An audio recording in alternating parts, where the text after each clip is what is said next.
to this dialogue with Cynthia. I mean, I don't know if you realize how privileged I am to share this dialogue with Cynthia, who has been really influential in my work and has helped me to remain sane in working for a patriarchal organization, and we'll come to that. So thank you, it's always a pleasure to be here, and I know we're going to have a lot of fun while talking about a very serious topic, right? So I don't know also if you realize what it takes to be an activist within the United Nations or a feminist working for peacekeeping operation. Okay, think about it, and maybe can I ask a few questions later. I'm not going to, I need to see you and to see a little bit what's happening in this room. I'm not going to tell you what it is to be a senior gender advisor for peacekeeping operation. First, you can guess or try to understand what kind of responsibilities it entails, but I can answer your questions if you want to know more about what it means when you're a gender advisor working for peacekeeping operation in the field. What I want to do today is to really try to see how in the field of peacekeeping operation we are approaching issues such as security and protection. Why those two topics? Because I think it has major implications on the ground, because we are mainly defining security according to the masculine norm of preference, to start with. My second point is that more and more peacekeeping operations do have a mandate to protect civilians, whatever it means, and I will go into details, try to give you a little bit of concrete examples. So I would like to link this notion of security, what it means for women in peacekeeping context. You know, we have today more than 10 peacekeeping operations all over the world, but I'm focusing only on the 9 peacekeeping missions that have a gender advisor and that have a mandate to protect civilians, right? And I'm talking about Haiti, South Sudan, the Democratic Republic of Congo, as an example. So if we, Carol, can you keep the time, because I can talk beyond 15. So if we focus on the definition of security, and I know Cynthia has a lot to say about it, right? I would like to ask you 2 questions. We're talking about security for whom, and who defines security? So you have the context, peacekeeping environment. We're talking about security issues. What does it mean? Security for whom, and who defines security? Very often, my experience I've seen is that security is referring to militarized security, especially in the context of peacekeeping operation. And we forget, and when I say we, it's not me personally, it's the institution I represent, right? Okay, so don't misunderstand what I'm saying, it's not me all the time. So we somehow don't look into the different perception of women and men in the host country where peacekeeping operations are deployed, right?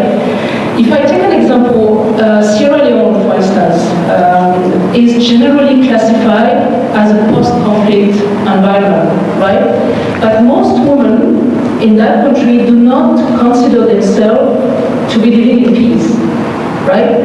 And if you ask the woman, they would list under insecurity high rates of poverty and violence, for instance, including domestic violence. So you see that we start to see a little bit the difference how women would approach concept of security compared to the men, and I will come back to that later. In Afghanistan, one woman would say, for instance, we are not talking about a big war, but peace for us also means no domestic violence. So in peacekeeping operation, there is a strong assumption that the way women experience insecurity is no different from the way men do, right? And very often, men associate peace with what? The absence of formal conflict, the cessation of hostilities, the stability of formal structure and power, such as governance and infrastructure. So you see a little bit the difference when you have always keep your gender lenses and you start to deconstruct the reality and you see that it's different for men and women. Let me give you my first concrete example. In Haiti, 2007-2008, there was a big disarmament of gangs in the slums by the peacekeepers. The operation was successful, according to the masculine norm of reference again, and security was prevailing back in the slums. But security for whom? Again, what about the women? They still had to collect water at the water point situated far away from home, for example. And of course, for them, this had security implications, right? Then, once the young male gang members were disarmed, they were somehow empowered again. How? Because they were given jobs within the community in the framework of what we call the Community Violence Reduction Program. And again, Carol didn't mention that, but one of my obsessions is language.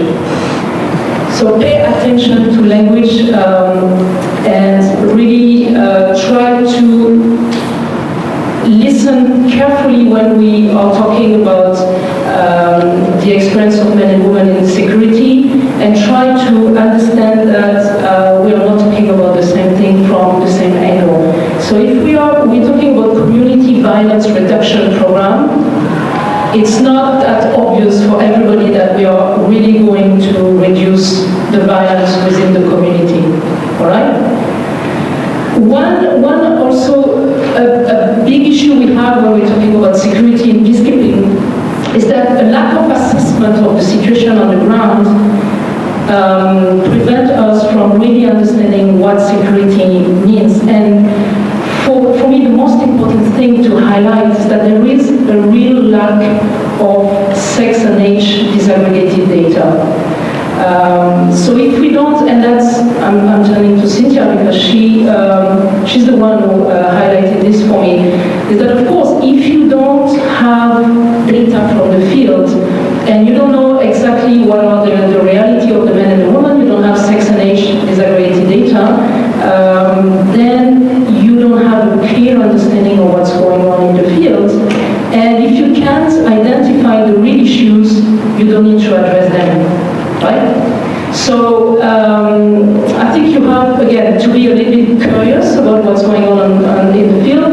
And if I may quote you, Cynthia, when you said, curiosity is a political act, right? Because decision makers don't want always to see the reality, because then you have to address the problem. And maybe you don't want to address them for political reasons, or because you don't have the resources, or because you have to think differently. So it's easier, I think, to continue to work according to the masculine norm of preference instead of addressing the real issues on the ground.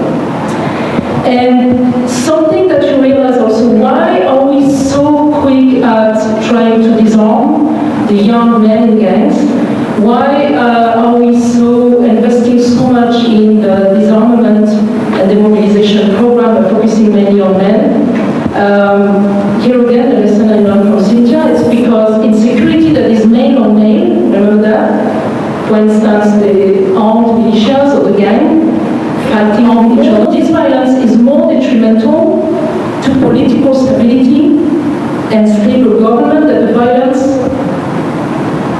from men to women. So, I hope I understand my French also, right? You didn't check that at the beginning. So here again, the insecurity that is male on male is seen more detrimental to political stability of post-conflict society than the violence that is committed by men on women. That's why decision makers are so focused on are men from the main gangs, right? So I'm just flagging a few issues, and then we can continue the discussion a little bit later. Now, what I want to highlight is on this issue of protection of civilians linked to the, of course, this context of how to define security, right? More and more, we have a mandate in peacekeeping operations, civilian protection of civilian mandate. What does it entail? It means that we are trying to have a three-pronged approach to the protection of civilians. The first one is what we call protection through political process. The second one is providing protection from physical violence. And the third one is establishing a protective environment. So let me quickly give you a little bit of example of what it means. The first one, protection through political process. Protection is not only physical protection, as we understand, right? So we think that if we can facilitate political and peace processes and promote the participation of women to peace negotiation, mediation, conflict resolution, maybe we can better protect women. Meaning that if women can manage to reach decision-making level, be part of peace processes and political processes, they can then move into government, parliament, change the laws discriminatory to women, and somehow this has an effect on how women see their own security and protection within society. The second one that peacekeepers are doing is the providing protection from physical violence.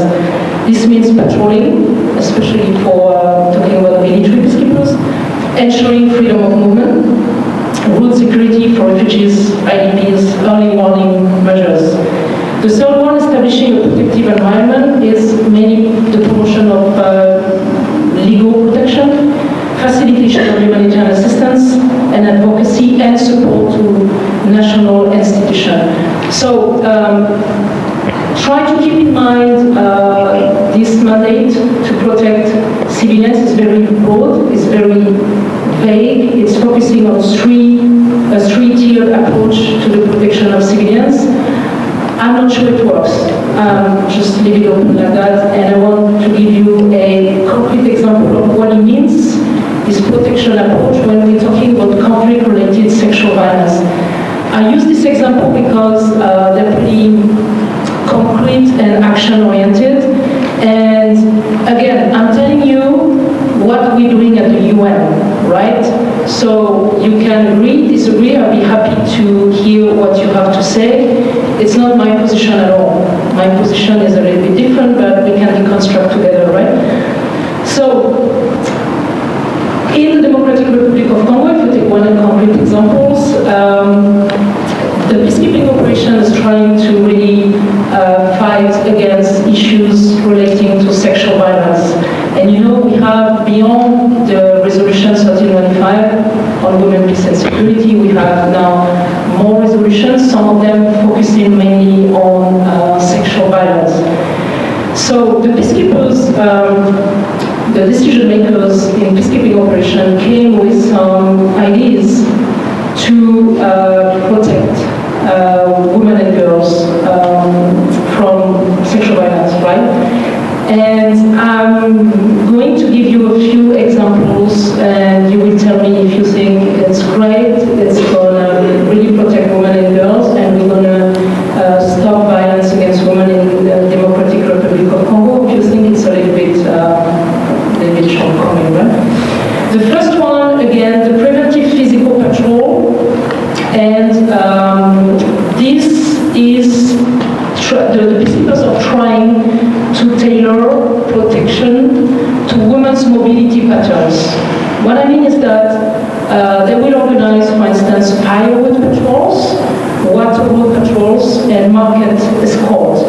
As you know, in some countries, women are really in charge of collecting water and wood, and very often they have to walk for long hours, get outside the refugee camps or the IDP camps to collect water and wood, and this put them in sometimes difficult situations, especially in areas that are not very safe for them because of a lot of armed groups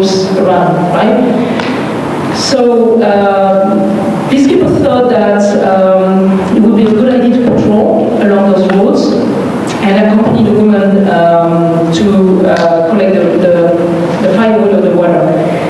For instance, what they did in one particular place in the Congo, they decided to seal off a market entrance for the duration of the women's trade, so that there would be what they call a weapon-free zone in which the woman could work safely. So you understand the example, right? You can picture the peacekeepers securing the perimeter of the market and preventing any armed groups to jeopardize the trade that the women were carrying. Now, of course, this solution has some limitations that you may see. I don't think it's really sustainable, and many patrols can be a little bit intimidating for women. What do you think? I mean, men in arms, even if they are wearing a blue helmet, in conflict or post-conflict environment, where women have been victims of abuses by armed men in uniform? I don't know, it's a question I'm asking you. Do you think it's a very good, it's a good solution? Again, sometimes I think that we are taking, at peacekeeping, we have a lot of ad hoc solutions, very short-term solutions, but we don't really tackle the root cause of sexual violence. But it's a huge problem, right? And tackling the root cause maybe has more implications because you have to then start working about the mentalities, the culture, the traditions that allow perpetrate violence against women. But that's one example of what peacekeepers are trained to do, and I'm talking on the physical patrols. Then what they're doing also is what we call the substitution efforts. And I give you the example of the provision of fuel-efficient stove, which reduces the needs for women to venture beyond the camp perimeter to collect the firewood. These fuel-efficient stoves were also introduced by the Red Cross when I was working for the Red Cross. And it was a very interesting idea that the Red Cross workers who had decided to introduce the fuel-efficient stove thought of that project from a protection angle, right? We don't want the women to get raped when they go outside the perimeter of the camps to collect the firewood, so we're going to provide them with fuel-efficient stoves so they won't have to go very often outside the camp, right? They can go once in a while, collect enough wood, and then this will reduce the exposure to violence. But they did that without really consulting the women themselves. And that's also a very, very important topic, consulting the people you're working with in the peacekeeping environment. So what happened? The women were very happy to receive the fuel-efficient stoves, but they continued to go outside the camp as often as possible. Why? Because they saw in that collection of firewood an economic opportunity, that they could sell the firewood they didn't need to use with the fuel-efficient stoves. They sold the wood, made a little bit of an income, and this nobody had anticipated that it would turn into a kind of economic project and it would not stick into the protection project, right? So, again, maybe if we had consulted the women themselves, they would have said, well, yeah, thank you for the fuel-efficient stove, but we still want to collect the wood and sell it to the market. So, and find a solution with them that would be maybe more sustainable, right? So that's a little bit of a shortcoming of all the solutions we're trying to promote on this issue of protection. Now, one of my favorite subjects is working with communities. So that's another solution that peacekeepers are trying to promote, is working with communities to enable them to raise the alarm in the face of emergency threats. Let's say if there is some rebel groups, armed groups in the area, the community will alert the peacekeepers who will intervene and protect the community, right? It's brilliant. I mean, it's what they call the village vigilance group or village defense committees. So this activates a kind of quick reaction force to dispatch the peacekeepers in the area in a timely manner. So I think the peacekeepers have distributed radio to community members, mainly men, because of course, who can handle a radio within the community? And alert the peacekeepers in a timely manner, right? So this is an attempt to improve the community liaison strategies between the peacekeepers and the community, right? And more, the peacekeepers are trying to consult also with women's organization, and not only the usual suspects, I would say, the male elders, who are holding the official and visible within the community. And that's very important because consulting the women can set, really, I think, an example and set the tone for the rest of the community, showing that, what, women as they are valuable contributors, right? And to the consolidation of peace and resolution of conflict, and that they have a voice in the matter of security. And that's very important because very often we do not consult the women at the community level because there is an assumption that they have nothing interesting to contribute as far as security is concerned, right? So another example why the peacekeepers realized that maybe consulting with the men was not enough is that you miss some information because men and women don't follow the same pattern of living in the communities. And for example, some patrols who arrived in the village and were trying to gather information about insecurity couldn't gather anything really relevant because the men were saying, no, it's fine, I mean, we haven't been attacked for a while, so it's rather safe. But if they had talked to the woman, they would have realized that the woman was sleeping in the forest and not in the village because they thought it was safer to be outside the village because the village was still too dangerous. So again, two different perspectives on what is safe, what is not safe, two different perspectives on security and insecurity, right? So, there's still a long way to go to ensure that women have a voice in the process of consultation. But I think I don't think we learned a lot of lessons at the UN, but it will take a few security incidents to realize that we could have done a better prevention if we had consulted both men and women at the community level. Then the other strategy that peacekeepers apply is to get more women peacekeepers. So that's a fascinating topic, and I'm not going too much into details now, but there is an assumption again that maybe their presence can serve as a positive role modeling effect for other women. So I don't know what you think about that, but for instance, in Liberia, there is an all-female police unit from India that is integrated within the peacekeeping operation, and it has been documented that the role they play in the peacekeeping was a good incentive for Liberian women to join the police, the national police. We haven't been able to really document this in depth, and my office planned to do a little bit of an evaluation of the role and impact of this all-female police unit in Liberia and Haiti to see if they really make a difference or not. Because I'm wondering, maybe we get more women in the Liberian police, but what are they doing within the police? Are they working at the desk? Are they really patrolling? Do they have the same access to the same responsibilities as the men? So we have to be careful beyond the I would say, the rosy picture, of the UN saying that more female peacekeepers can serve as a positive role modeling. That's a question I'm asking you. Now, do you have a little bit more time? Yeah, 5 more minutes. 5 minutes, right? Okay. So I would like also to share with you some of our thoughts linked to these protection issues and security. We were last week with Carol and Sandra at the Women Peacemakers Conference in San Diego, and it was wonderful to be with all these women peacemakers, talking about how we can challenge patriarchy and we can work more from grassroots. And then we came up with some recommendations for UN peacekeeping, how to better protect women and girls.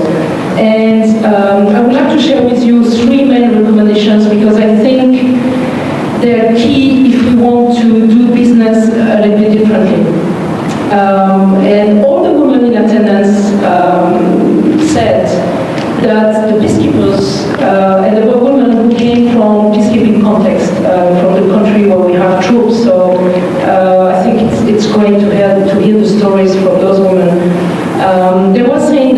we don't involve and consult with the local actors and leaders enough, right? And that really systematically talk to both the men and the women to develop how to develop local protection mechanisms that are really context and gender aware, right? And there was a strong emphasis on community ownership. Because you see the example I gave you on the, for instance, the physical protection, it's really, I think it's just concrete examples that what we can do in the present moment, but we're not going to seal up the market for the next 10 years, right? And allow the women to do their business safely. I mean, we have to find sustainable solutions, right? And maybe if we involve the local men and women in the search for solution, we find real solutions that are not really driven by external actors. And one woman from Afghanistan gave us a very, very interesting example. In Afghanistan, we found that the schools that were built for girls were repeatedly burned down. All right? So what would an average UN or humanitarian worker do? Build another school. And when the school is burned down, we build another school. But consultation with female and male community members brought the solution of having the boys attending in the morning and the girls attending in the evening. And then the schools were not destroyed. So you see, I found this example, it's just amazing because I would have never thought of that. You know, it's just like, okay, we want to help the women and the girls, so we're going to build schools for the girls to go to schools, right? But then we have the Taliban don't want the girls to go to school, so they're going to burn down the schools. So what if we bring also the boys to the same schools and we alternate? And I found this brilliant because this was the idea that came from the men and the women from the community, right? So that's a recommendation I want to bring back to the UN in New York and see what they have to say about that, because it seems, I think it's kind of a creative way of allowing both the boys and the girls to continue to go to school, right? Then we had another recommendation was to really pay attention to the gender relationship in the local culture and to not expose women to further violence or fail to meet the woman's needs or to draw on their capacities through a gender-blind operation. So what does it mean? Two things. First, in order to consult and work with the woman in many places, it may be necessary to raise awareness of the male leaders to get access to women. At the same time, we should not accept an excuse of culture or traditions to impede women and allow violence towards women to continue. On my point A, to raise awareness of the male leaders, I remember when I was in Haiti, when the male gangs were controlling some neighborhoods and slums, it was impossible to reach out to the women without going through the men in charge.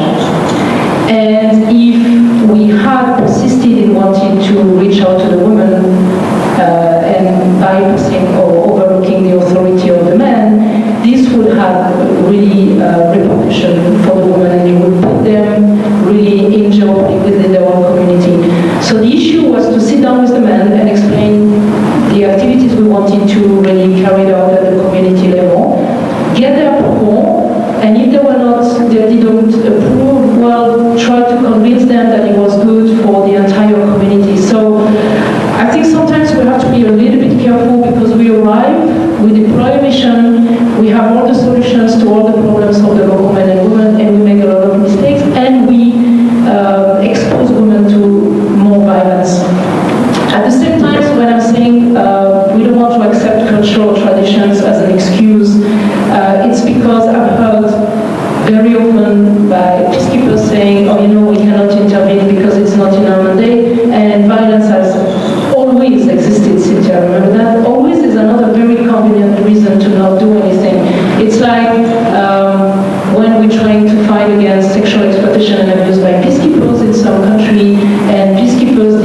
that prostitution is a big issue. Why? Because they always existed before they arrived in that country, right? So why should we bother?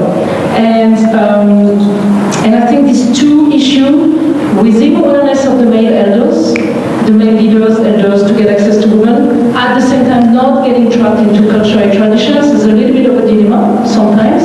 But if we really engage in dialogue with the local men and women at the community level, this community ownership for me is very important, and I think we can bring some great solution. And this is something also we try to do in the Democratic Republic of Congo when we started to tackle the issue of sexual violence. And we had we started to develop what we call the Maison d'écoute, the counseling houses for women victims of rape. And there was, for them, for these women could find a safe place to talk about what happened to them and to get recognition of what happened. And they could talk to trained Congolese psychosocial workers. And we use existing structure through women's organization to build up those counseling houses. At the same time, we use Congolese men and women to reach out to the male elders within the community and start talking about sexual violence in a society where you don't talk about sexual violence. And try to ensure to do a little bit of mediation also, ensure that the women who have been raped wouldn't be blamed, wouldn't be ostracized, and would be able to reintegrate their community. It's a long-term investment. It's not something you can do like patrolling and trying to protect the woman. It's just investing in the community. And I remember when we started this project, there were a lot of criticism, of course, when you want to start something a little bit innovative. People said, oh, it will never work because we will ostracize the woman within the community. Everybody will know that the counseling houses are for women victims of rape. But actually, it was so embedded within the social fabric of the local culture, the local society, that the men and women accepted those listening houses, counseling houses, as really something that can bring comfort to the women who have been victims of sexual violence. And sooner, and very soon, we could see that more and more men and women were visiting those counseling centers not because of issues of sexual violence, but because they were traumatized by the war, or they had been victims of violence in general, torture, and they just wanted to talk about it, right? So another example, I have many others, but maybe when we have the question and answers, I can give you more examples of how there is always a local solution to problems. We may need to reinforce infrastructure or train the people, comfort the people, or assist them to regain the capacity after a war. But I think I see more solution in this dialogue with the local community than bringing some kind of outside solutions that won't be sustainable. And my last point, and I think it's key in the global, I would say, political picture. We need more women in leadership, especially in the UN peacekeeping operations, because each peacekeeping operation is managed, led by a special representative of the Secretary General, right? And most of them are men. Okay? So what's my point? And most of the deputy are men. And nobody's questioning that. So I think that the path to getting more women in leadership includes changing the job experience requirements. And this goes also with having a different approach to security and protection, right? From not according to the masculine normal preference, but from maybe some women's perspective. And I was really, it was an eye-opener for me, this Women Peacemakers Conference, because I was just watching in the room all these great women with years of experience, working at the grassroots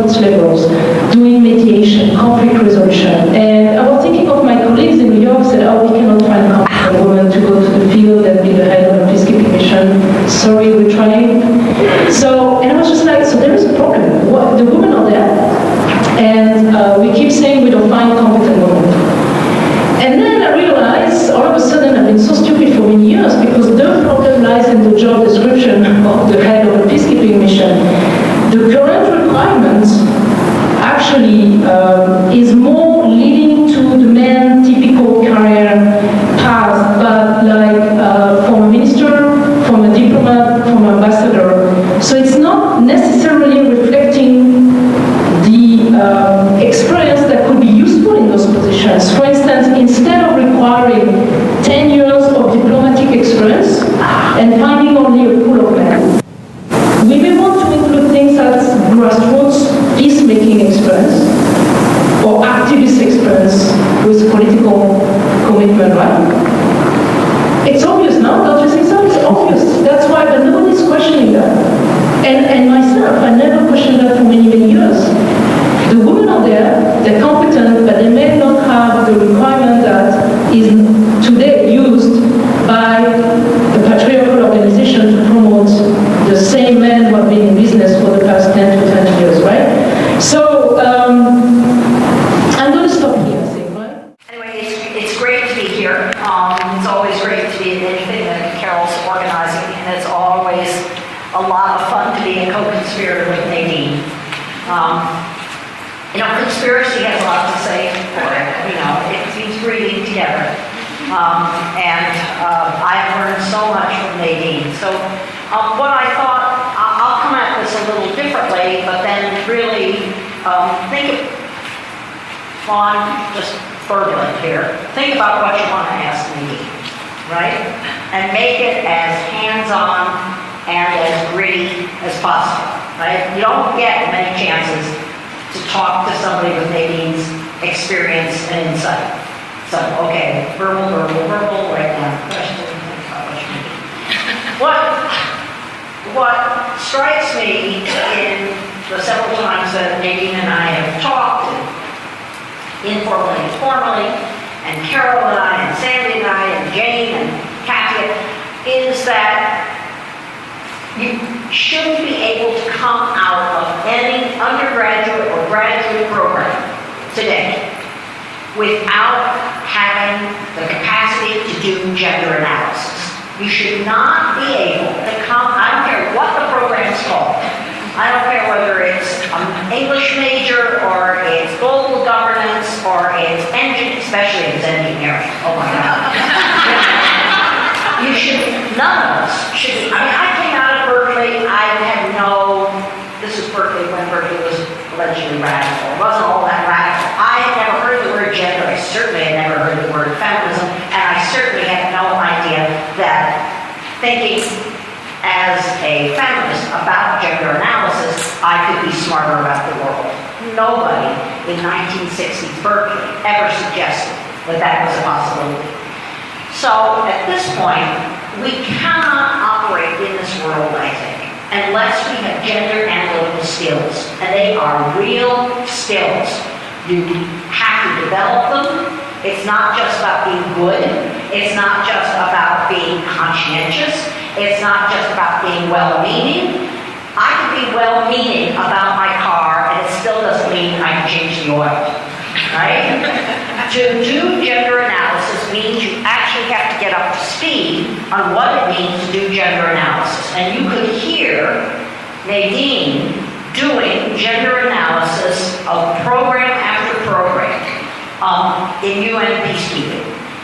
And did the Fletcher folks manage to arrive? Okay, Fletcher is the only school I know of. This is the graduate school of law, diplomacy, and everything else that's supposed to equip you for a foreign policy career. The Fletcher School of Law and Diplomacy at Tufts University has a terrific group of graduate students. Many are women. Many come to Fletcher and find that there is no gender analysis except, is Diane here? Did Diane make it? Her kids are not allowing her to.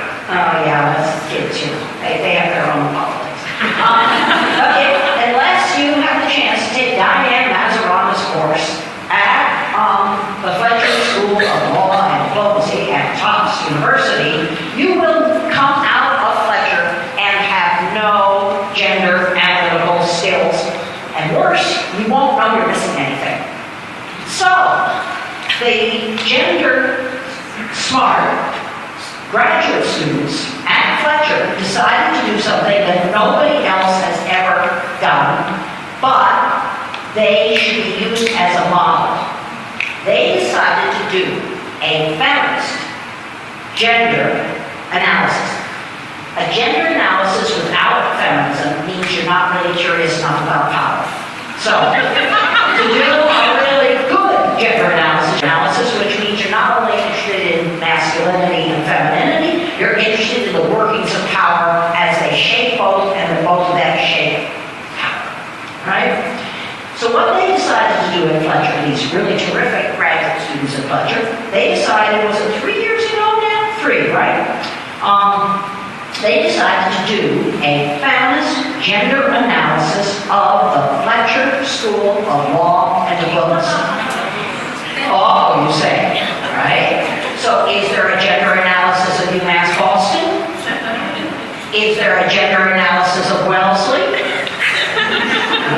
Is there a gender analysis of my university, Clark? Is there a gender analysis of Harvard? Is there a gender analysis of the Sorbonne? Is there a gender analysis of any other program? No, what we tend to do is we tend to think that gender analysis is how we understand them. Those people over there, right? Those people to whom we're going to deliver aid. That we will do a gender analysis of them. But you can't do it unless you've done a gender analysis of yourself. And that means that you have to decide what it is that's gendered. And that's not always obvious. So the Fletcher students, and it took how many were in the group? There were about 6 or 7 to start with. Yeah, and it's up on the web. Talk to, who are the Fletcher people? Raise your hands. There they are. Talk to them afterwards and find out how you can see it's a fabulous, groundbreaking, radical, really troublemaking report. And so what they did is they got together and they thought, okay, so first of all, you have to learn how to count. You know, they always say that feminists don't know how to count. That's not true. We count all the time. All the time. We counted last night during the debates. Didn't we? Right? We count all the time. So they decided, well, the first thing they do is figure out what you can count at Fletcher. So they decided, well, they, of course, count the courses. How many courses at the Fletcher School of Law and Diplomacy have gender in course title? Well, that was easy because it was 1. But it's not just 1, it's 1 of 58, right? Then they decided, well, that's the easy part. Then they decided, well, they would look at what was the proportions of women and men on the faculty. That's kind of obvious, right? But being the really smart gender analysts they are, they knew that people on the faculties have different kinds of ranks and they have different kinds of contracts. Now, when you're a student, hopefully you have not a clue whether the person from whom you're taking the course is an adjunct, is an associate, is a tenure track person, is a visiting. Hopefully you don't know. But in fact, it really matters because it doesn't matter for your education, right in the classroom, but it matters because it's an indicator of what the administrators of the school take seriously. They take seriously things they put on gender on the tenure track. And they take seriously those people not only on tenure track, but those that are awarded tenure. So they did a gender analysis of the faculty by rank and by contract, which was even more revealing because what they looked at was where is power accorded, and it's accorded to tenured, can't be fired, tenured faculty members. And that's where the masculinization of the Tufts Fletcher School faculty just was in neon. If you had made the mistake and just did a gender analysis of all faculty, it would look bad, but it wouldn't look that bad. Because, of course, women are more disposable. So you hire them for a 1 year this and a 1 you never consider them for tenure, and you certainly don't ever give them tenure, and it makes Fletcher look better. By the way, you do this with any school. Then they decided, they just got better and better and better, meaning they got more and more curious.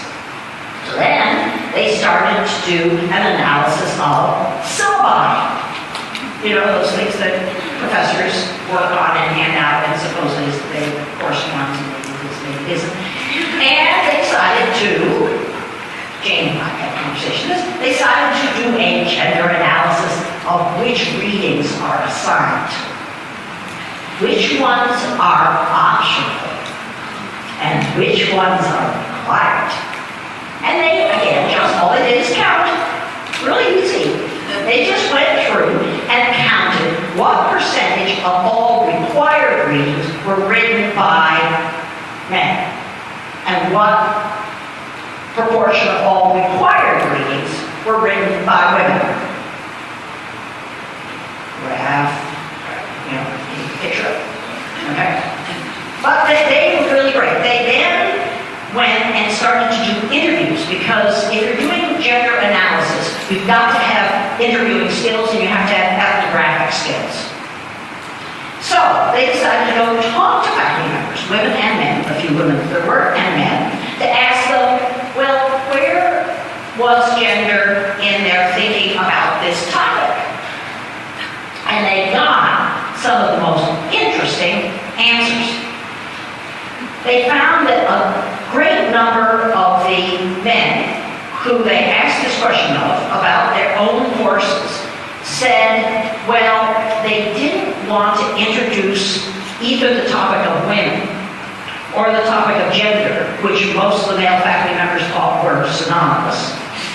They didn't want to introduce, watch this, this is what they said to the good Fletcher interviewers.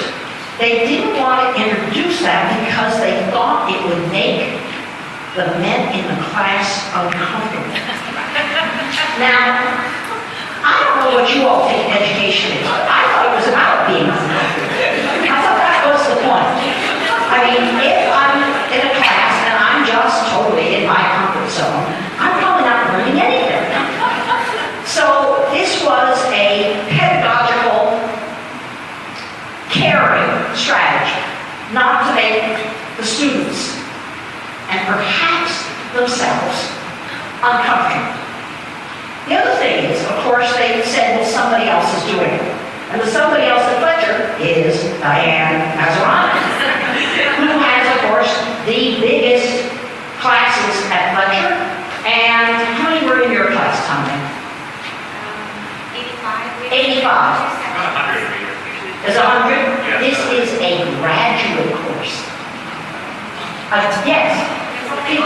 And it's only offered one semester, right, one semester a year. And so a lot of faculty members imagine that, well, it's taken care of by the most overworked single faculty member at Fletcher. But of course, the students who did the research also looked at enrollments. And what they also noticed was that this was the largest course. I mean, there was something about need here. There was something about interest. There was something about, well, what kind of skills do I need to be effective in this world of policy making and international agencies and international law? And you could see students making the very smart decision, we need those skills. The Fletcher administration had decided that you didn't need these skills, but these students who are going to go out and try and get jobs and be effective at the jobs knew that you have to have those skills. You cannot operate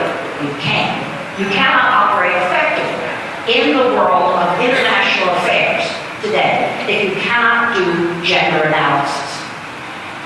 Then this gets better and better and better. Then they went and looked at the enrollments by gender, men and women, in class by class by class. Which classes, now this depends for those of you who are kind of en franc with what a graduate program in law, diplomacy, international politics would look like. So for those of you who kind of have operated in that strange world, courses with which words in them do you think were the most masculinized? That is, well, I'll expand on this, but which courses do you think have the highest proportion of male to female students who chose to take that course? Security, right? Absolutely, because it was presumed it would not be Nadine's definition of security. This would not be a course on domestic violence. This would be a course on conventional American version of security, which meant militarized security. And so a lot of Fletcher students, not all, imagined that it would also be the most unproblematically, that is, you don't raise any questions about it, unproblematically masculinized version of security. And the other is any course that has strategy in the title. Strategy and security. And these are two terms, by the way. We did a history of American, British, maybe now Japanese, probably Australian, maybe Canadian, academia, maybe Indian as well now, academia. You will find that the notions of being trained in security and being trained in strategy is really quite late 20th century. This is not courses that you would find listed in catalogs of Yale in 1825. These are new concepts in the history of human thinking. And they have been developed in a highly militarized and masculinized way. I don't mean that the study of security is just for military officers. And I don't mean that it's taught mainly by military officers, although certainly it's taught at all the military academies around the world. But it is presumed that the study of security will not be anything other than an unproblematically, that means you don't ask any questions about it, masculinized and militarized version of security. And therefore a lot of students wanting to get those skills think that's where they're going to get them. Which courses, again you have to kind of think what's being offered today, and everything's historicized, we're in history, believe it or not. Which courses, so think about the kind of names courses. Which courses do you think at Fletcher have the highest percentage of women who choose them? Development, absolutely. So now you've got the feminization of development and the masculinization of security. Does this make for great policy making? And it's a definition of skill, mind you. It's a definition of skill. So development is imagined to be something that is feminized. And Carol, who's done this fabulous article on how masculinities and femininities are wielded in weapons of mass destruction discourse, will tell you that anything that you can feminize, and you can feminize anything, right? So it's always in history. You have to chart over time. You can feminize anything. Bank tellers used to be masculinized. Right? Walked into any bank recently, right? Bank teller has become totally feminized.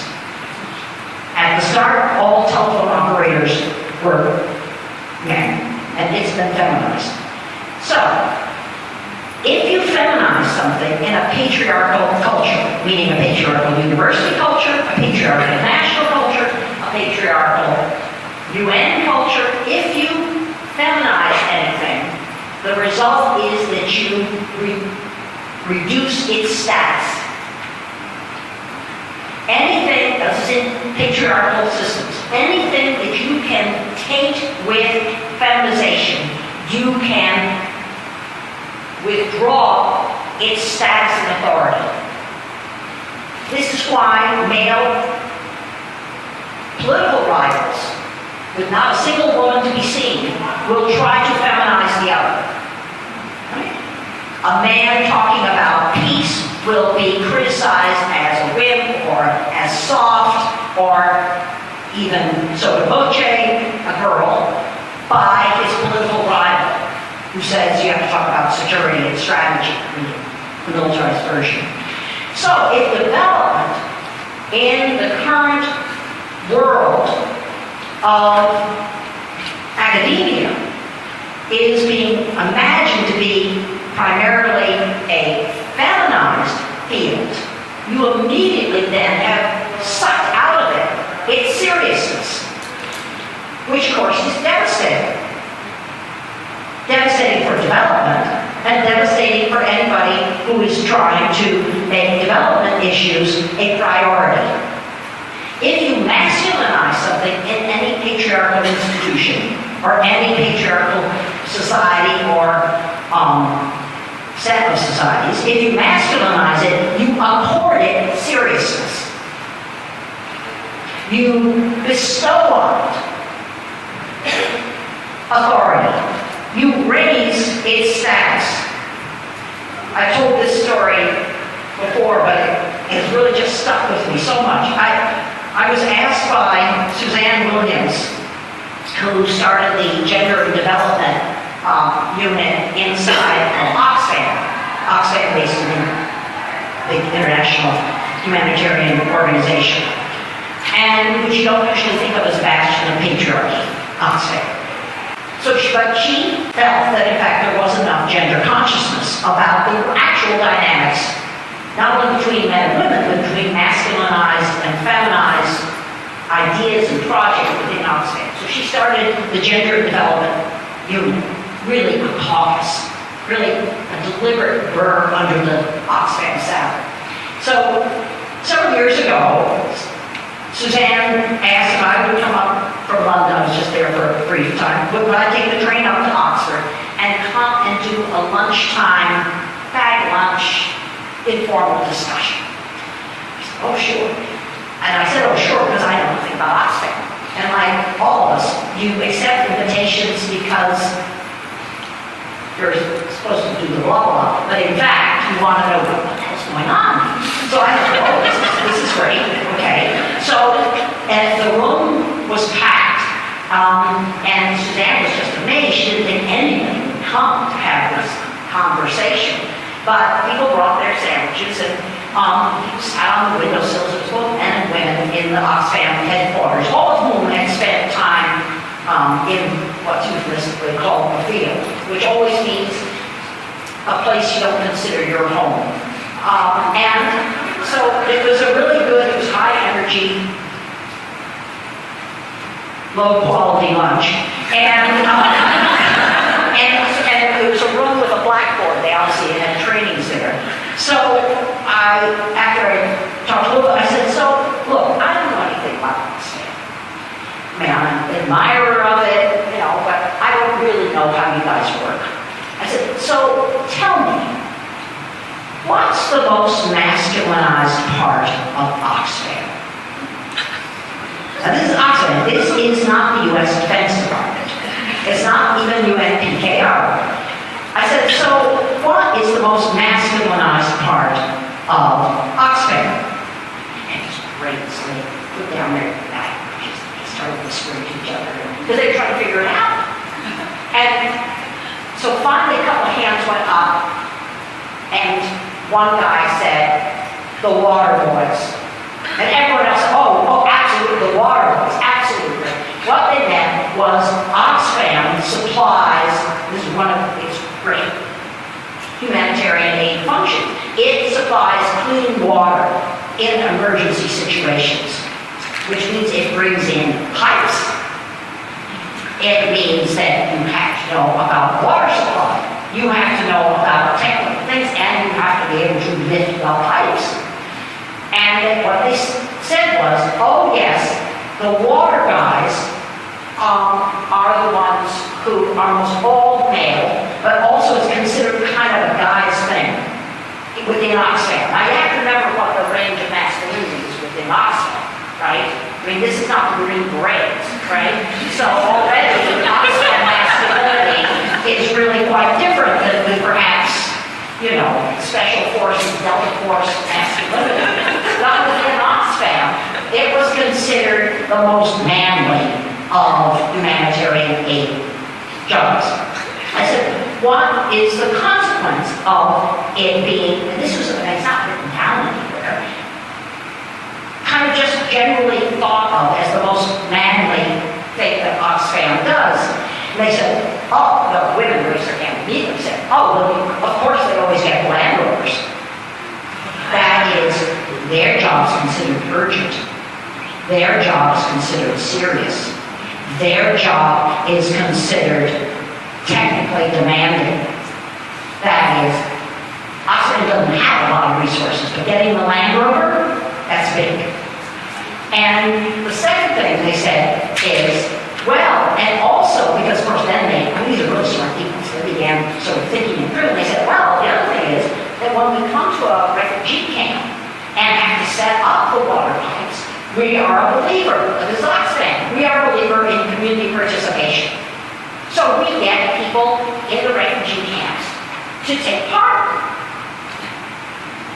Who in the refugee camps do you think they ask to help out with the laying and learning how to deliver water? The refugee guys. So Oxfam's very intervention in the name of desperately needed humanitarian aid in the form of clean water immediately starts deepening the patriarchal dynamics within this refugee camp. So then I said, well, wow. So we're on a roll here. So I said, well, what is the most feminized part of Oxfam? That took really long. Finally, a woman, just here, a woman about the second row said, peace education. Peace education. And I said, well, and everyone else said, oh yeah. I said, how can you tell it's feminized? She said, well, almost everybody in the peace education is a woman, right? But that doesn't make for feminization by itself, right? Margaret Thatcher could do it, it's not feminized. So they said, no, that's not the real criteria. It's that it's not taken seriously. If there's anything that can be underfunded, definitely peace education. If there's anything that never gets the Land Rover, it's peace education, right? If it's anything that's not considered highly demanding, authoritative, and urgent, it is peace education. So watch what masculinization and feminization has done to a terrific and amongst the world's better humanitarian aid organizations. It has furthered and deepened and spread the impacts of patriarchy. And in the meantime, of course, it has meant that peace education doesn't get much attention. So, here's what I would suggest. Take whatever organization you know and don't necessarily love best. And I mean, take your family. I mean, take your college or university. I mean, take your program. Take an NGO that you're doing an internship with. And do a trial run. Try and do a gender analysis of the organization. And don't take too big a one to start with. Take one where you can really get the nuances. Count, always count, but don't just count. Listen, exactly what Nadine said. Listen to the use of language. Watch who is taken seriously. And really see if you can develop your own gender analytical skills. And then, maybe, you or I can be of any use to anyone else who needs our gender analytical skills. Thanks a lot.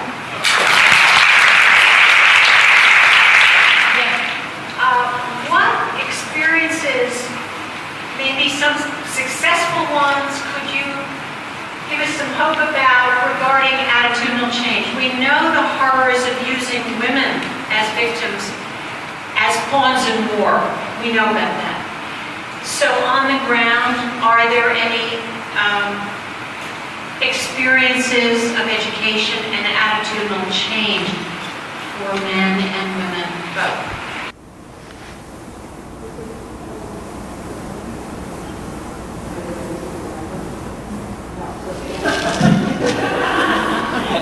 I was about to take a piece of paper and write it down, but okay, let me answer to that question.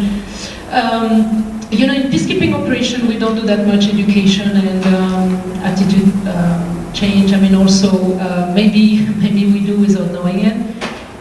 What we're trying to do in the different peacekeeping operation we have, there is a gender unit, right, with a senior gender advisor.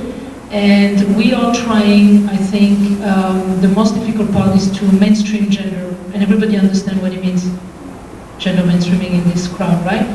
And if you take a peacekeeping operation, especially the multi-dimensional peacekeeping operation of today, it's not only the military force or the police, you have a big civilian component. You have the electoral division, you have the political affairs, you have the human rights, child protection. So I think the gender advisor has to really help the different colleagues to integrate gender in their relevant activities. For instance, when you organize election in country X, you ensure that both men and women can participate as voters and candidates.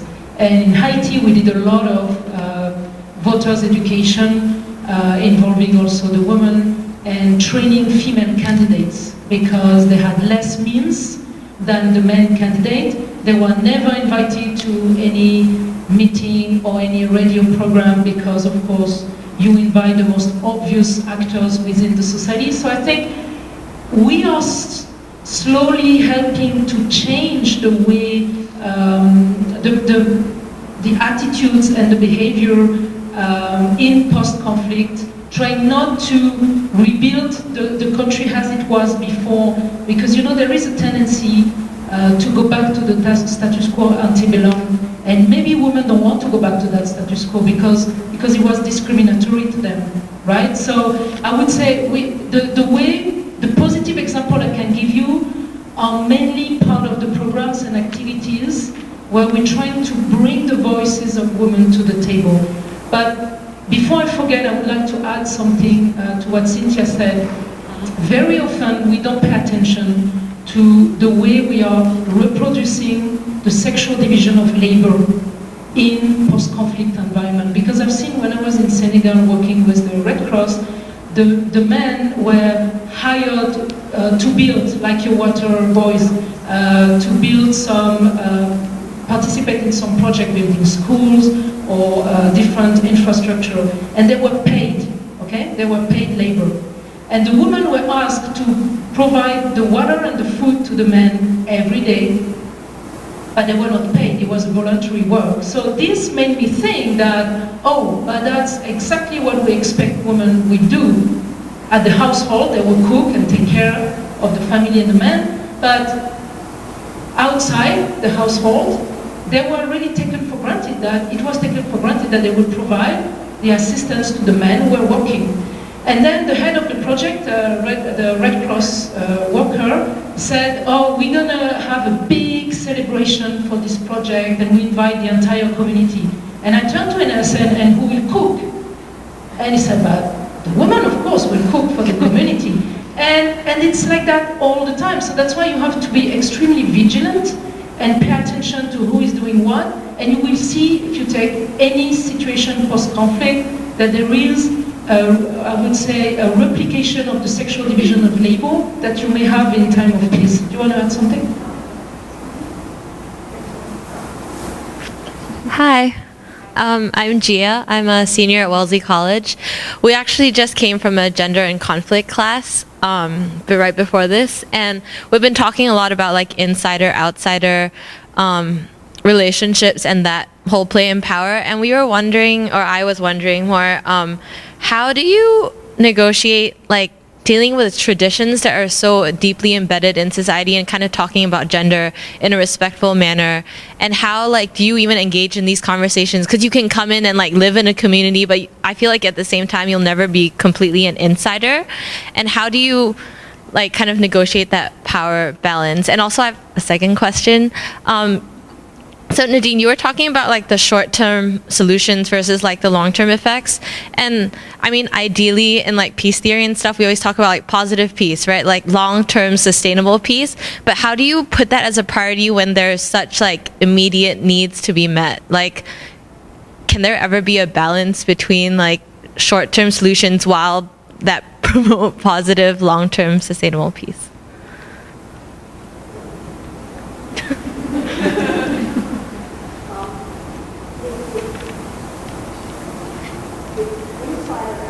And respect.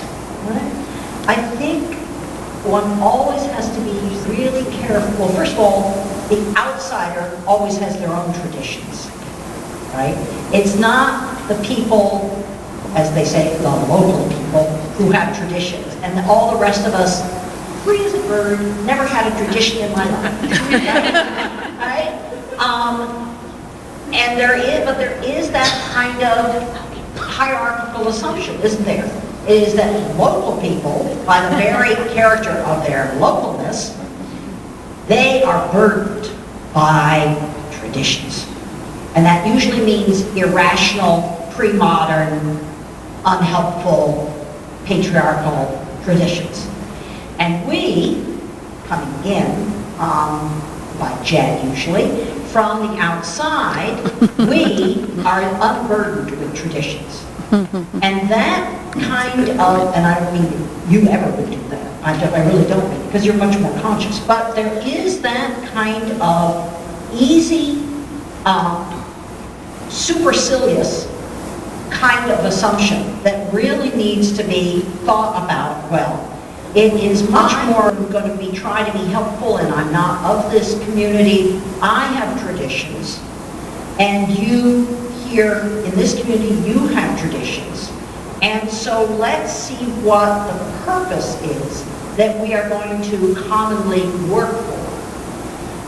The second thing that doesn't answer everything, but it's one thing to kind of loosen things up a little bit and try to dismantle a bit the presumed authority that comes from being the outsider, traditionless, tradition-free person.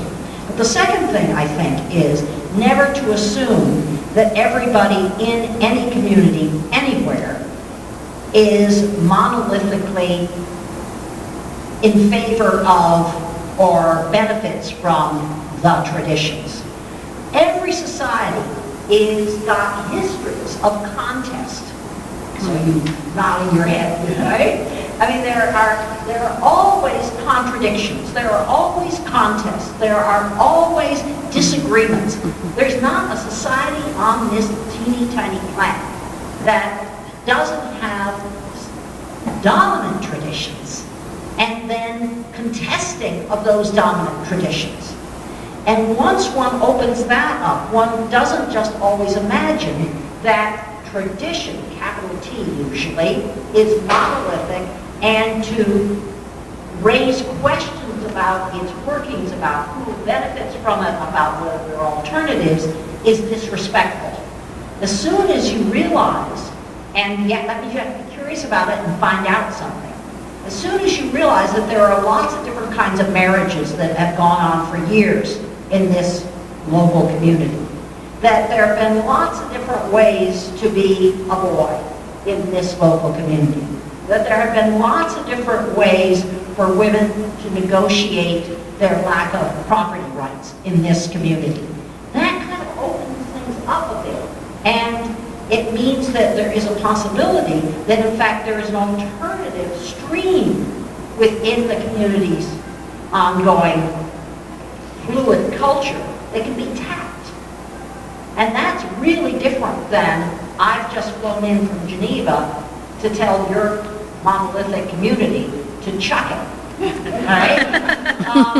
And so I really, but it does mean one's got to be genuinely curious about the history and the multi-threaded quality of any local community that you're dealing with. They're always more complex, more contested than we imagine. Any village study will tell you that.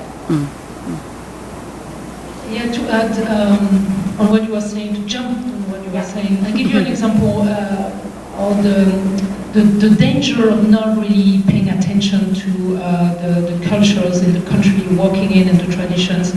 In Nepal, for instance, in some areas of the country, in some communities, a woman who lost her husband, become a widow, she will be inherited, and I say inherited like a property or good, by the younger brother of the deceased, right?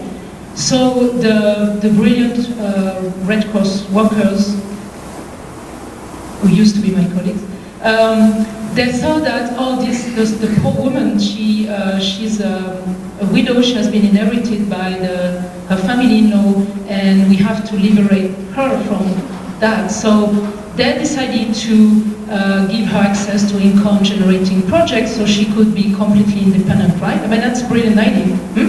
But this, outside the context of the community, put the woman in a very, very difficult situation, because then she was threatened by the family-in-law. There was a lot of pressure on her to share the income, and her life was really miserable. So maybe one of the ideas to help, again, I mean, be careful. I know sometimes I'm using words I don't like, but maybe for better words, right?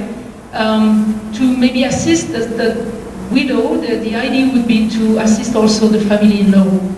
And so everybody can have access to a little bit of assistance, what they need really concretely, instead of, again, bringing our own ideas of what that woman needs, thinking that it's going to be good for her if she can be independent. I'm not saying it's good for her to be inherited as a good by the family-in-law, and maybe there are more work to do to change the laws of the country so women can inherit when the husband died, but it's just an example that we arrive on mission with a lot of preconceived ideas about what people need, and I think that's something that we should be more careful about. To answer your question quickly, the second part, the short-term, long-term, for peacekeeping, it's a real dilemma, because we are supposed to be short-term, right? We arrive, conflict, post-conflict environment, emergency, try to bring peace, keep peace, whatever. And we're not supposed to stay, but we have a 6-month mandate that is renewed, and then you can stay 10 years in the country. So we're always working on short-term programs and activities, and that's the problem, because you can never really work on any sustainable project. That's the role of UN agencies, like the UN development agencies, or UN Women, or UNFPA, or other agencies that should take over. And there is a big gap, I think, from peacekeeping to peace-building activities, right? That's why if we are always on the short term, we have only the solutions I mentioned in my presentation. Arrive in a village, do some physical protection so the woman can go to the market, and that's it, right? But there is never a kind of long-term perspective where you can really involve the people in the search for solution. That's why I think we have a tendency, especially the humanitarian organization, to over-assist the people and the local people. I mean, if we're talking about, paying attention to language. I'm a local people from France, right? That's what we would say, right? Yeah, okay, so it's just a question of not involving enough the men and the women in the country of mission for the search of solution, and investing in their own skills and capacities in the long term. Hi. Thank you so much, Nadine and Cynthia, for such inspiring talk. I'm Jane Parpart. I'm one of the new professors in the new PhD program in human security and global governance.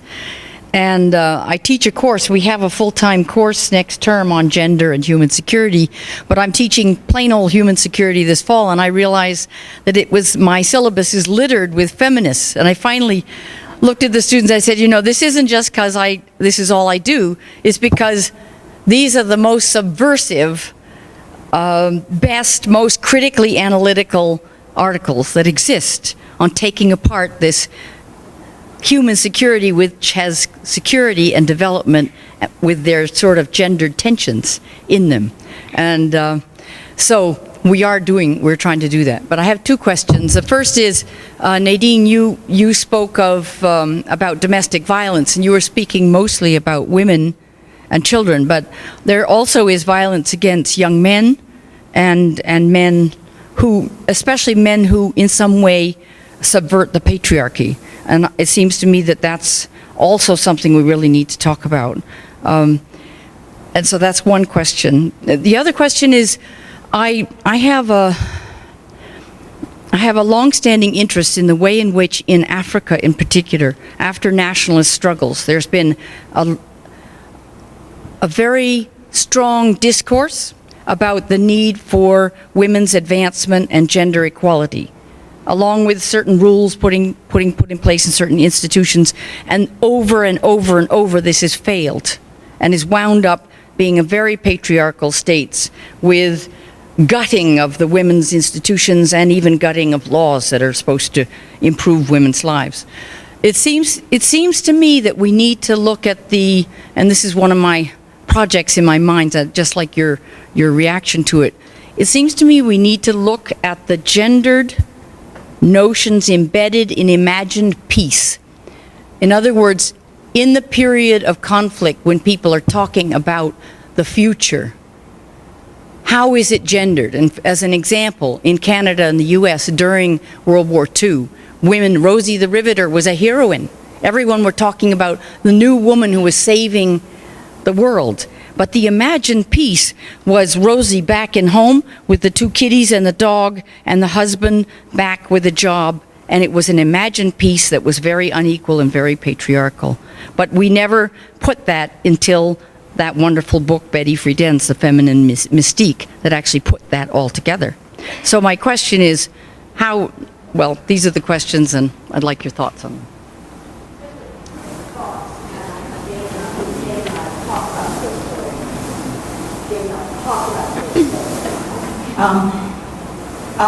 So I just want to kind of finish her thought here. And that is, always take homophobia seriously. Right? Because Jane was suggesting that there are different ways in which men can reimagine manliness in a way that is seen as very threatening by other men. And even threatening to, quote, the nation. The nation as built on and fostering very particular kinds of manliness and very particular kinds of womanhood. That's why so many feminists in so many countries are so critical of nationalism.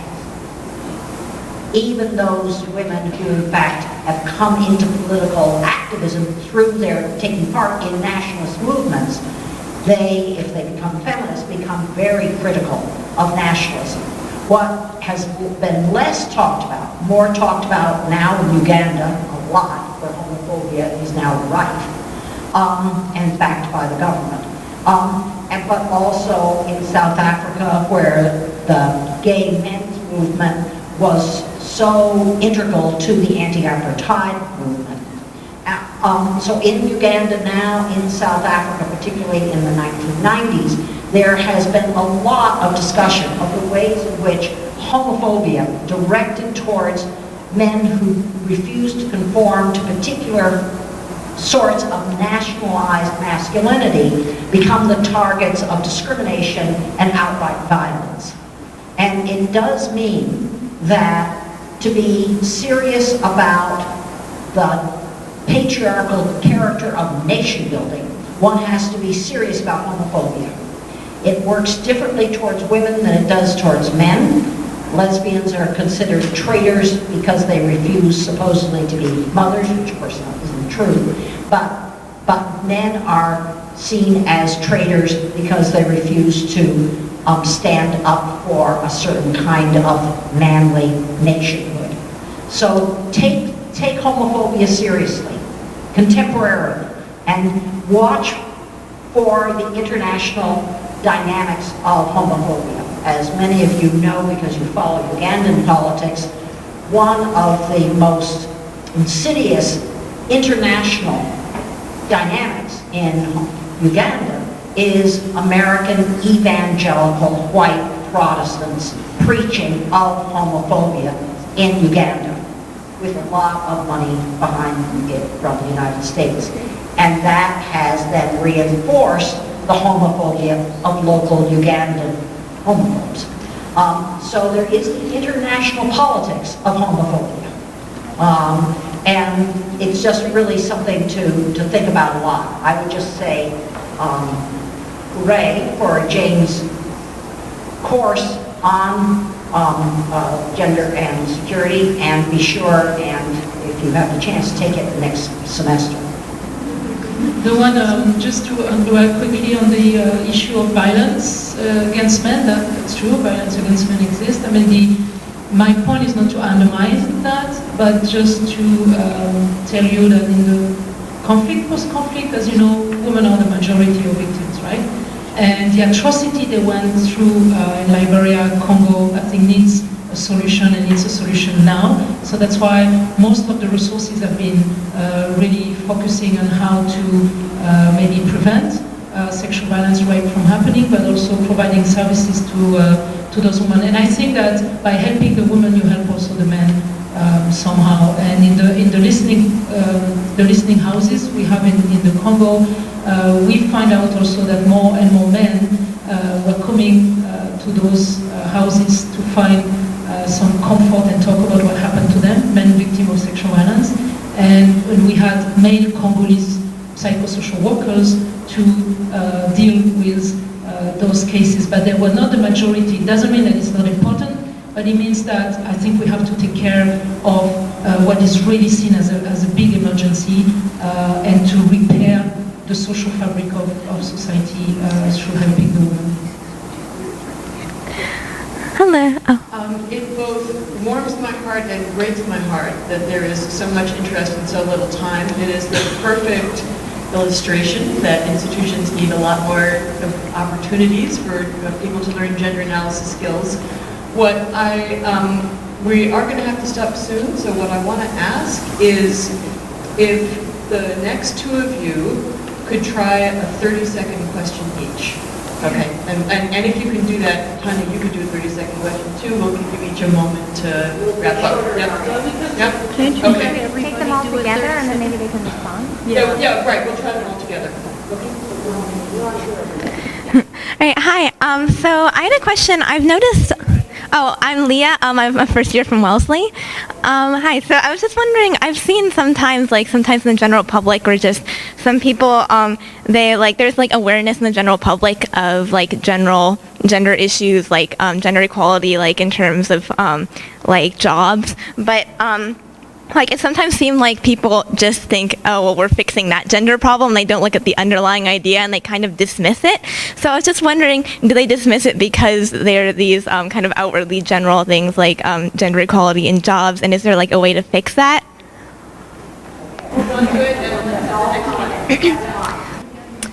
Oh, I was wondering how you both would define the terms masculine and feminine. Great. Okay. Hi, I'm Tanya Henderson. Thank you, Nadine and Cynthia. I wanted to talk a little bit about the possible masculinization of 1325 and the role of women in peace building now that it's being seen as a national security issue, particularly under the U.S. NAP, National Action Plan.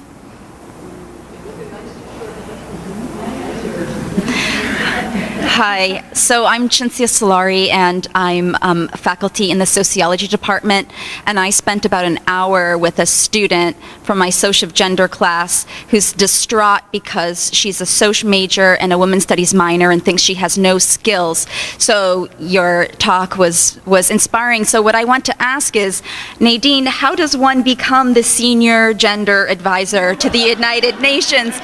And if you could help me think about how to better advise students about the different pathways to this, this field. Hello, my name is Modupe Oshikoya. Hello, my name is Modupe Oshikoya. I'm a PhD student on the new program, Global Governance and Human Security, here at UMass. My question is for you, Nadine. You said that the most demobilization programs in post-conflict situations... Sorry. right into it. Oh, sorry. Sorry. You said that most demobilisation programmes in post-conflict situations focus on men and boys. I was wondering, how many female ex-combatants have you come across, and what current programmes are there to specifically focus on female and reintegrate them back into their communities?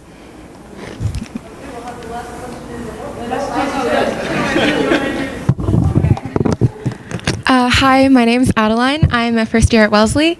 One question that I had came from a class that I had this afternoon, actually, about socially constructed realities.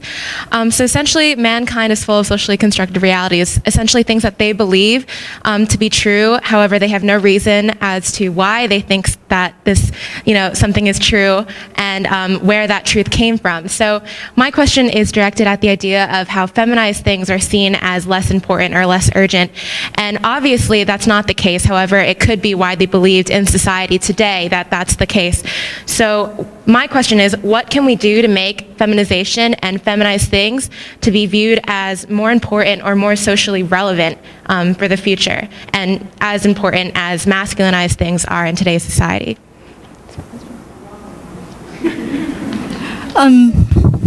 My name is Celia Garcia. I'm a PhD candidate in public policy here in UMass. And my question to Nadine is about women with disability. Do you have any program that deal with women with disabilities? Because as we know, they suffer multiple discrimination in many areas: race, gender, poverty. So I'd like to know what the UN and especially peacekeeping operation in your department does. Oh, easy. I'm so glad you decided on the easy ones for the last. So let me kind of merge several things together. First of all, masculinity and femininity. I mean, it really is in your head, right? That's where masculinity and femininity reside, right? That doesn't mean that it's lesser. It means it's harder to root it out. But it also means that one can listen really carefully to the assumptions we make and why those assumptions feel so comfortable and rewarding. Femininity is, and it can be really different in different countries and in different times in the same country. Femininity is any sets of behaviors or ways of being that are imagined to be appropriate to people who are seen as female. So, to talk about femininity is to talk about what is imagined to be either natural or appropriate. Appropriate's value, natural is supposedly belief. That's the way the world is. Attached to people who are imagined to be female.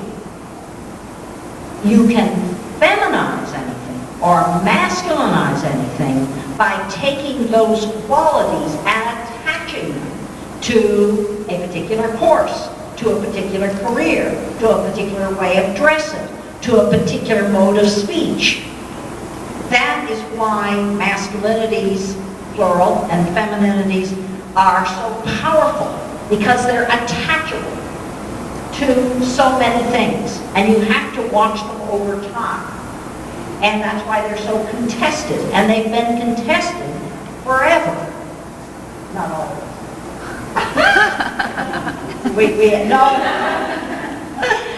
That is, I wasn't contradicting myself. That is so femininity and masculinity are a set of presumed appropriate behaviors or ideas or ways of being that are supposedly natural to or should be appropriate to a person who is female. And masculinity, the same for somebody who's allegedly male. How do you change those? How do you change those? How do you get things that are dismissed as merely feminized and accord them more seriousness? Well, first of all, we have to dismantle patriarchy. Then the next step, that's Monday, then I'm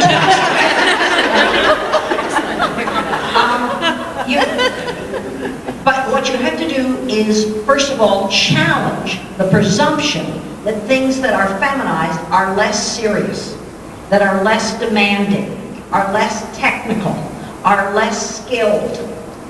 I remember when I grew up on Long Island. That's pointing towards Long Island. I grew up on Long Island in New York, and I went to Manhasset Public High School, and in junior high, it was required that the boys took shop. That's where they got to build things and repair cars and do all that. And the girls, us, we had to take home economics. This is about why skill is socially constructed. And so one of the things you had to do to get out of junior high school was be able to make a, can you believe it, board skirt, tux. Well, of course, I was hopeless. But the thing is, so was my mother, right? And so it took three of my mother's suburban friends to get me through. Now, allegedly, as a girl in junior high, this should have come to me absolutely natural. It is one of the reasons that women working in garment factories are paid so badly, because it's imagined that people who are female naturally know how to sew. And if anything is natural, then it's not a skill. And if it's not a skill, you don't have to pay people for it. So, to raise the seriousness of things that are feminized, you have to challenge seriousness, who gets to accord it. You have to challenge the notion of skill. You have to challenge the notion of value and necessity. But you could do it. More importantly, is to dismantle the feminization and masculinization of anything. And really ask, so why is that presumed to be so masculine? Why is that presumed to be so feminine? Which ministry, which department of the American government has never ever had a woman as secretary? Defense and the Treasury. And the Treasury, right? So challenge every kind of convention according masculinization or feminization to anything, and at the same time dismantle the hierarchy between them. Your question, which I haven't forgotten, is that why do people fragment things? That is, they'll take on gender inequality in jobs. Actually, they don't take it on very well, but they'll take it on, but they will not then carry that over, and see that has something to do with foreign policy as well. I think most of us are much more comfortable with fragmentation because it limits our responsibilities. It limits our tasks. It limits the demands on us. So what you have to do is you have to have more stamina, more energy, and always show the dots between them, but be able to talk about why the sexism in the workforce actually has something to do with sexism driving foreign policy. You could say, well, of course it does, but then you have to say, okay, so how? Okay, one point on masculinity and femininity. I think, have you also noticed how the feminization of peace is leading to the masculinization of war, right? Why do you think that women organization and women themselves, mobilized at the grassroots level, doing peace work, peace building, are not taken seriously? And that's another discussion for another day, but we find very few women who manage to reach the formal peace negotiation table. And again, when we were in San Diego with all these women peacemakers, they're doing an incredible work, but this work is not known by the decision makers at the United Nations. And we should document what they're doing, but it's considered as not serious. It's a peace work that has no real consequences on issues of peace and security, right? And I don't know if you've seen the documentary called Pray the Devil Back to Hell, on the struggle of the Western African women for the peace process. And you remember the women from Liberia, when they were trying to get access to the peace process and they were never invited, so they just decided to go by themselves and to sit down in the corridor where the peace talks were held and tried to block the passage so the men couldn't get out of the conference until they reached an agreement for peace. And they were never taken seriously until they decided to really move on and block the process, right? But very often women are not invited to peace processes, or they're invited as observers.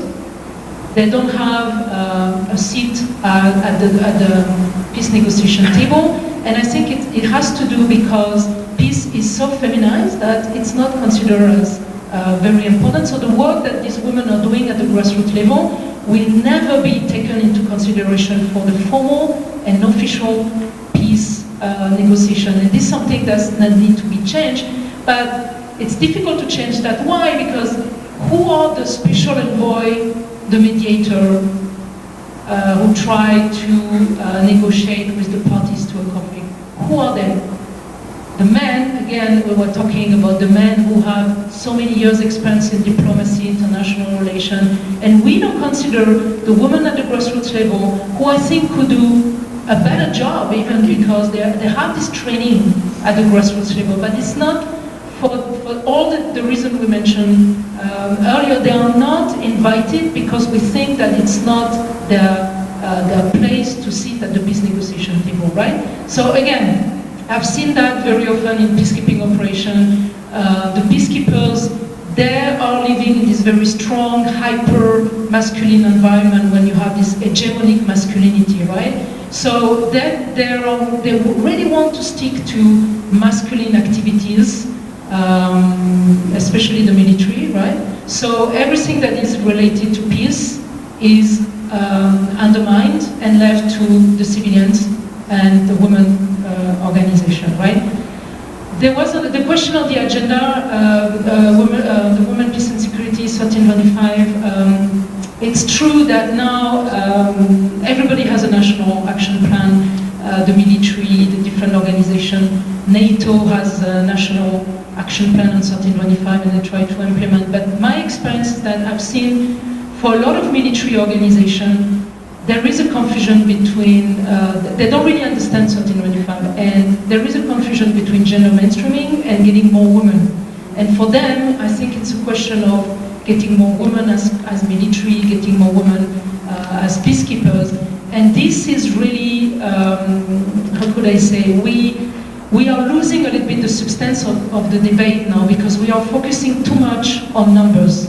And in peacekeeping, the military, they don't really understand gender-related issues. When you are dealing with military, you need to be extremely pragmatic and very operational.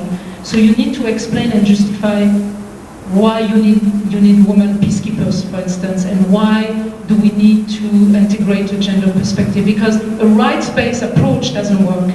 And that's why I end up promoting a very essentialist way of integrating gender, because we're saying, oh, we need more women peacemakers because they are better at this. They are better at reaching out to other women. I'm not convinced, but that's the only way I can really make the military move on gender-related issues, right? That's it. The disability, yeah, of course. I think NGOs or other UN agencies have proper programs and activities for women with disabilities, right? Peacekeeping doesn't really go into that particular field, but I can tell you something in particular. I've seen how difficult it is in Haiti after the earthquake, when so many young women and men were maimed after the earthquake, and they lost a leg and they lost the arm, and the Handicap International, do you know this NGO, this French NGO, is providing prostheses and is, in growing up with this handicap. But of course, for the woman, the young woman, it's even more difficult than the boys, because in a very traditional society like Haiti, there is an expectation for the girls to get married one day, right? And in other society, the same traditional value. And for a woman who has been maimed, I mean a young woman who lost a arm, a leg, and is not, what I've heard said, a whole woman, a complete woman, it would be a nightmare. She will be assisted by her family, or maybe not, but she has no chance to be really socially integrated, right? And for the women who have no economic means, it means they won't be, the young women, they won't be able even to change the prostheses as they grow up, and they're going to be completely marginalized, right? And there was really an aspect of understanding the local context, again, what it means for young women to live with that handicap and how to better assist them.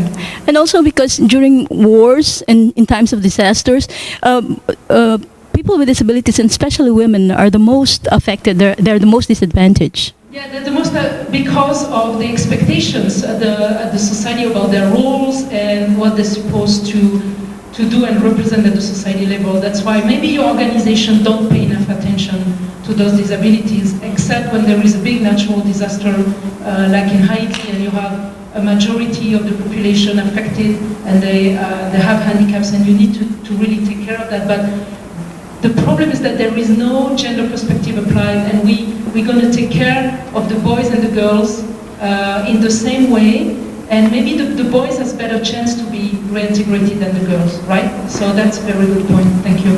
And how I became a gender advisor, I don't think I have time to answer, but I can answer individually to the person, because it's, I don't think we have time, it's a long story, right? So now that we are all much smarter and much more curious, please join me in thanking our speakers.